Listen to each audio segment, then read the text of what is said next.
ನಾವು ಮಾಡುವ ಕೆಲಸ ಇಬ್ಬರಿಗೆ ಸರಿ ಎನಿಸಿದರೆ ಸಾಕು. ಒಂದು ಪರಮಾತ್ಮ, ಇನ್ನೊಂದು ಅಂತರಾತ್ಮ. ಸಾಧಿಸಬೇಕೆಂಬ ಸಂಸ್ಕೃತಿಯನ್ನು ಮೂಡಿಸಲು ಬದುಕು ಕಲಿಸುವ ಕಷ್ಟದಿಂದ ಮಾತ್ರ ಸಾಧ್ಯ.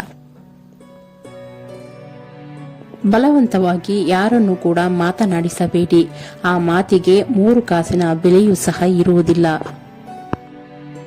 ಯಾವ ವ್ಯಕ್ತಿಯು ಕೆಟ್ಟ ದಿನಗಳನ್ನು ತನ್ನ ಜೀವನದಲ್ಲಿ ನೋಡಿರುತ್ತಾನೋ ಅವನು ಎಂದಿಗೂ ಬೇರೆಯವರಿಗೆ ಕೆಟ್ಟದನ್ನು ಬಯಸುವುದಿಲ್ಲ.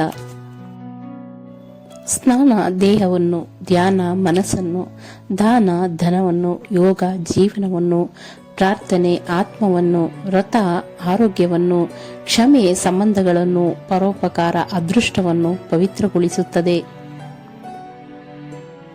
ಮನದಲ್ಲಿ ಎಷ್ಟೇ ನೋವಿದ್ದರೂ ಎಲ್ಲವೂ ನಶ್ವರ ಎಂದು ತಿಳಿದು ಯಾರ ಮನಸ್ಸನ್ನು ನೋಯಿಸದೆ ಇನ್ನೊಬ್ಬರನ್ನು ನಗಿಸುತ್ತಾ ತಾನು ನಗುನಗುತ್ತಾ ಬದುಕುವವನೇ ಈ ಭೂಮಿಯ ಮೇಲೆ ನಿಜವಾದ ಜ್ಞಾನಿಯಾಗಿರುತ್ತಾನೆ. ನಿಮ್ಮ 100 ಒಳ್ಳೆಯ ವಿಷಯಗಳು ಒಂದು ಸಣ್ಣ ತಪ್ಪಿನಿಂದ ಮರೆಯಾಗುತ್ತದೆ. ಜಾರುವ ಕ್ಷಣಗಳು ಎಂದು ನಿಲ್ಲದು. ಓಡುವ ಪ್ರಪಂಚ ಯಾರಿಗೂ ಕಾಯದು. ನೀನೇಕೆ ಎಲ್ಲ ತಿಳಿದು ಕುಳಿತಿರುವೆ? ಆಲಸ್ಯದ ದಾಸನಾಗದೆ ನಿನ್ನ ಗುರಿಯ ಕಡೆ ತಲುಪು. ಚಿಂತೆಗಳನ್ನು ಪೂಜೆಯಾಗಿ ಪರಿವರ್ತಿಸಿದಾಗ ಯುದ್ಧಗಳನ್ನು ಆಶೀರ್ವಾದಗಳಾಗಿ ಪರಿವರ್ತಿಸಲಾಗುತ್ತದೆ. ಗುರಿ ಎಂಬುದು ದೂರದ ಬೆಟ್ಟದಲ್ಲಿರುವ ಬಂಡೆಕಲ್ಲಿನಂತೆ. ಆ ಬಂಡೆಕಲ್ಲನ್ನು ಒಡೆದು ಹಾಕಲು ನಿಮಿಷ ಸಾಕು, ಶಿಲೆಯಾಗಿಸಲು ವರುಷಗಳೇ ಬೇಕು. ಬದುಕು ನಿಧಾನವಾಗಿ ಪಾಠ ಕಲಿಸುತ್ತದೆ. ನಿನ್ನತನವನ್ನು ಅಡವಿಟ್ಟು ಯಾರನ್ನು ನೀನು ಪ್ರೀತಿಸುವ ಅಗತ್ಯವಿಲ್ಲ, ಏಕೆಂದರೆ ಇಲ್ಲಿ ಯಾರು ಯಾರಿಗೂ ಅನಿವಾರ್ಯರಲ್ಲ. ಪ್ರಪಂಚವು ಬಹಳಷ್ಟು ವಿಶಾಲವಾಗಿದೆ. ಒತ್ತಾಯವಾಗಿ ಯಾರ ಜೊತೆಯೂ ಬದುಕುವ ಪ್ರಯತ್ನ ಮಾಡಬೇಡಿರಿ. ನಿಮ್ಮನ್ನು ಗೌರವಿಸುವವರು ನಿಮ್ಮನ್ನು ಹುಡುಕಿಕೊಂಡು ಬರುತ್ತಾರೆ. ಹಸಿದವನಿಗೆ ಕಲ್ಲಿನಲ್ಲೂ ಕೆಲಸವಿರುತ್ತದೆ. ಹೊಟ್ಟೆ ತುಂಬಿದವನಿಗೆ ಸಿಕ್ಕ ಕೆಲಸ ಕೂಡ ಕಲ್ಲಂತೆ ಅನಿಸುತ್ತದೆ. ಸಾಧಿಸುವ ತನಕ ಕಿವುಡನಾಗು, ಸಾಧಿಸಿದ ಬಳಿಕ ಮೂಕನಾಗು. ಎಲ್ಲರ ಜೀವನದಲ್ಲಿ ಸುಖದ ಬೆಳಕು ಬಂದೇ ಬರುತ್ತದೆ, ಆದರೆ ಕಷ್ಟಗಳ ಕತ್ತಲನ್ನು ಎದುರಿಸುವ ಧೈರ್ಯ ಇರಬೇಕು ಅಷ್ಟೇ. ಕೋಪದಲ್ಲಿ ಅಳುತ್ತಾ ಎಲ್ಲವನ್ನು ಮಾತನಾಡುವ ವ್ಯಕ್ತಿ ನಿಜವನ್ನೇ ಹೇಳುತ್ತಾನೆ, ಏಕೆಂದರೆ ಕೋಪ ಮತ್ತು ಅಳು ವ್ಯಕ್ತಿಗೆ ಸತ್ಯವನ್ನು ಮಾತನಾಡಲು ಒತ್ತಾಯಿಸುತ್ತದೆ. ಹಳೆಯ ನೋವನ್ನು ಮರೆತು ಬಿಡಿ, ಆದರೆ ಆ ನೋವಿನಿಂದ ಕಲಿತ ಪಾಠವನ್ನು ಜೀವನವಿಡೀ ನೆನಪಿಟ್ಟುಕೊಳ್ಳಿ. ಜಗತ್ತಿನಲ್ಲಿ ಯಾರು ಏನೇ ಮಾಡಿದರೂ ಭರವಸೆಯನ್ನು ಇಟ್ಟುಕೊಂಡೇ ಮಾಡಿರುತ್ತಾರೆ. ನೋವುಗಳ ನಡುವೆ ನೆಮ್ಮದಿ ಹುಡುಕುವುದೇ ಜೀವನ. ನಿರಾಶೆಯ ನಡುವೆ ಭರವಸೆಯೊಂದಿಗೆ ಸಾಗುವುದೇ ಪಯಣ. ಸಹಿಸಿಕೊಂಡು ಹೋದರೆ ನಮ್ಮಷ್ಟು ಒಳ್ಳೆಯವರು ಯಾರೂ ಇಲ್ಲ. ಅದೇ ಪ್ರಶ್ನೆ ಮಾಡೋಕೆ ಹೋದರೆ ನಮಗಿಂತ ದೊಡ್ಡ ಶತ್ರು ಯಾರೂ ಇಲ್ಲ. ವಿಶ್ವಾಸವೆಂಬುದು ಶ್ವಾಸದಷ್ಟೇ ಬೆಲೆ ಉಳ್ಳದ್ದು. ಅದಕ್ಕೆ ಶ್ವಾಸವಿರುವಷ್ಟು ದಿನ ವಿಶ್ವಾಸದಿಂದ ಬದುಕಬೇಕು. ಯೋಚಿಸಿದೆಲ್ಲ ಸತ್ಯ ಅಲ್ಲ. ಸತ್ಯ ಯಾವತ್ತೂ ಯೋಚಿಸಿದಂತೆ ಇರುವುದಿಲ್ಲ. ಅನುಭವ ಮಾತ್ರ ಯಾವಾಗಲೂ ಸತ್ಯ. ಜೇನುತುಪ್ಪ ಎಲ್ಲರಿಗೂ ಇಷ್ಟ, ಆದರೆ ಜೇನು ನೊಣಗಳಿಂದ ಕಚ್ಚಿಸಿಕೊಳ್ಳಲು ಯಾರಿಗೂ ಇಷ್ಟವಿರುವುದಿಲ್ಲ. ಸುಖ ಎಲ್ಲರಿಗೂ ಇಷ್ಟ, ಆದರೆ ಕಷ್ಟ ಯಾರಿಗೂ ಇಷ್ಟ ಆಗುವುದಿಲ್ಲ. ಕಾರಣವಿಲ್ಲದೆ ಬದಲಾದವರ ನಡುವೆ ಕಾರಣವಿದ್ದು ನಾವು ಬದಲಾಗದಿದ್ದರೆ ನಮ್ಮ ಬದುಕಿಗೆ ಅರ್ಥವೇ ಇರುವುದಿಲ್ಲ. ಕೈ ಘಟನೆ ಬಗ್ಗೆ ಚಿಂತಿಸುತ್ತಾ ಕುಳಿತುಕೊಳ್ಳುವುದು ವ್ಯರ್ಥ.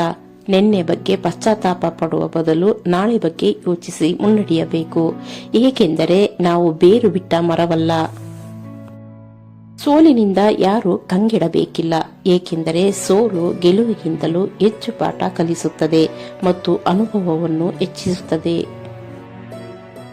ಇನ್ನೊಬ್ಬರಿಗೆ ನಾವು ಉಪದೇಶ ನೀಡುವುದು ಸುಲಭ, ಆದರೆ ನಾವೇ ಅದನ್ನು ಪಾಲಿಸುವುದು ತುಂಬಾ ಕಷ್ಟ. ಬದುಕಲ್ಲಿ ಎದುರಾಗುವ ಸೋಲುಗಳ ಬಗ್ಗೆ ತಲೆ ಕೆಡಿಸಿಕೊಳ್ಳಬೇಡಿ. ಪ್ರಯತ್ನಿಸುವ ಅವಕಾಶ ತಪ್ಪಿಸಿಕೊಂಡದ್ದಷ್ಟೇ ಚಿಂತಿಸಿ. ಮಾತಿನ ಬೆಲೆ ತಿಳಿದವರು ಹೃದಯದ ತಕ್ಕಡಿಯಲ್ಲಿ ಅದನ್ನು ತೂಗಿ ನಂತರ ಬಾಯಿಂದ ಹೊರಹಾಕುತ್ತಾರೆ. ಜೀವನವೆಂದರೆ ನಮ್ಮನ್ನು ನಾವು ಹುಡುಕಿಕೊಳ್ಳುವುದಲ್ಲ, ನಮ್ಮನ್ನು ನಾವು ಸಂಪೂರ್ಣವಾಗಿ ರೂಪಿಸಿಕೊಳ್ಳುವುದೇ ಬದುಕು. ಬಿರುಗಾಳಿ ಜೋರಾದರೆ ದೋಣಿ ಮುಳುಗುತ್ತದೆ, ಅಹಂಕಾರ ಹೆಚ್ಚಾದರೆ ವ್ಯಕ್ತಿತ್ವ ಮುಳುಗುತ್ತದೆ. ಕಷ್ಟಗಳನ್ನು ಭೇಟಿಯಾದಾಗ ತಾಳ್ಮೆಗೆ ಅವಕಾಶ ಸಿಗುತ್ತದೆ.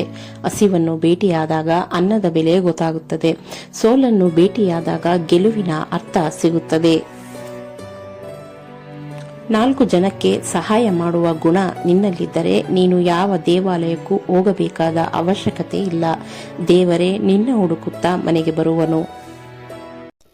ಬಿಸಿ ಪಾಯಸದಿಂದ ನಾಲಿಗೆ ಸುಟ್ಟುಕೊಂಡ ಮಗು ಮೊಸರನ್ನು ಊದಿ ಊದಿ ಕುಡಿದಂತೆ. ದುರ್ಜನರ ಮೋಸಕ್ಕೆ ಒಳಗಾದವರು ಸಜ್ಜನರ ಸಂಘಕ್ಕೂ ಹೆದರಲ್ಪಡುತ್ತಾರೆ. ಒಂದು ಹಂತದವರೆಗೆ ನೋವು ಸಹಿಸಿದ ನಂತರ ಮನುಷ್ಯ ಮೌನವಾಗುತ್ತಾನೆ. ಆಮೇಲೆ ಯಾರನ್ನು ದೂಷಿಸುವುದು, ಯಾರಿಂದ ನಿರೀಕ್ಷಿಸುವುದೂ ಇಲ್ಲ. ಬುದ್ಧಿ ಇದೆ ಎಂದು ಅಹಂಕಾರ ಪಡಬೇಡ, ಏಕೆಂದರೆ ಕಲ್ಲು ನೀರಲ್ಲಿ ಬಿದ್ದಾಗ ಅದರ ಭಾರದಿಂದಲೇ ಅದು ಮುಳುಗುತ್ತದೆ. ಎಲ್ಲರಿಗೂ ತಿಳಿಯಲಿ ಎಂದು ಸಹಾಯ ಮಾಡಬೇಡಿ.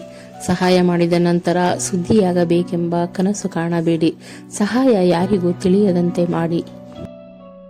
ಮಾಡುವ ತಪ್ಪಿಗೆ ಕ್ಷಮೆ ಇರಲಿ. ಪ್ರತಿ ಬಾರಿಯೂ ತಪ್ಪು ತಪ್ಪಾಗಿರುವುದಿಲ್ಲ, ಮೋಸವೂ ಆಗಿರಬಹುದು. ಪ್ರತಿ ಬಾರಿ ಕ್ಷಮಿಸುವ ಬದಲು ಪದೇ ಪದೇ ಆಗುವ ತಪ್ಪುಗಳ ಬಗ್ಗೆ ಗಮನವಿಡಿ. ಆಕಸ್ಮಿಕವಾಗಿ ಆದಲ್ಲಿ ಕ್ಷಮಿಸಿ. ಪ್ರೇರೇಪಿತ ತಪ್ಪಾದಲ್ಲಿ ಯೋಚನೆ ಮಾಡಿ ತೀರ್ಮಾನಿಸಿ. ತಪ್ಪುಗಳನ್ನು ಸುಧಾರಿಸಬಹುದು, ತಪ್ಪು ತಿಳುವಳಿಕೆಯನ್ನು ಸುಧಾರಿಸಬಹುದು, ಆದರೆ ತಪ್ಪು ಯೋಚನೆಯನ್ನು ಯಾವತ್ತೂ ಸುಧಾರಿಸಲು ಸಾಧ್ಯವಿಲ್ಲ. ಜೀವನ ಗೋಣಿಚೀಲದಂತೆ, ಚಂದವಿದ್ದಾಗ ಎಲ್ಲರೂ ತುಂಬುವರು, ಕಟ್ಟಿಟ್ಟು ಅಟ್ಟಕ್ಕೂ ಏರಿಸುವರು, ಅಲ್ಲಲ್ಲಿ ಅರಿದಾಗ ಕಾಲಡಿಗೆ ಹಾಕುವರು. ಜಗದಲ್ಲಿ ಎಲ್ಲರನ್ನೂ ಸಮಾನವಾಗಿ ಕಾಣುವುದು ಗಡಿಯಾರ ಮಾತ್ರ. ಬಡವನಿಗೂ ಒಂದೇ, ಶ್ರೀಮಂತನಿಗೂ ಒಂದೇ, ಯಾರಿಗಾಗಿಯೂ ನಿಲ್ಲುವುದಿಲ್ಲ. ಸೇಡು ತೀರಿಸಿಕೊಳ್ಳಲು ಒದ್ದಾಡಬೇಡಿ, ಕರ್ಮಕ್ಕೆ ಆ ಅವಕಾಶವನ್ನು ಕೊಡಿ. ಈ ವಿಡಿಯೋ ನಿಮಗೆ ಇಷ್ಟವಾದಲ್ಲಿ ನಮ್ಮ ಫೇಸ್ಬುಕ್ ಪೇಜ್ಗೆ ಲೈಕ್ ಹಾಗೂ ಫಾಲೋ ಮಾಡಿ ಮತ್ತು ಜಸ್ಟ್ ಫೋಕಸ್ ಎಂಬ ನಮ್ಮ ಯೂಟ್ಯೂಬ್ ಚಾನಲ್ಗೆ ಸಬ್ಸ್ಕ್ರೈಬ್ ಆಗುವ ಮೂಲಕ ನನಗೆ ಸ್ಫೂರ್ತಿಯಾಗಿ. ಇವುಗಳ ಲಿಂಕನ್ನು ಫಸ್ಟ್ ಕಮೆಂಟಲ್ಲಿ ಪಿನ್ ಮಾಡಲಾಗಿದೆ. ಧನ್ಯವಾದಗಳು.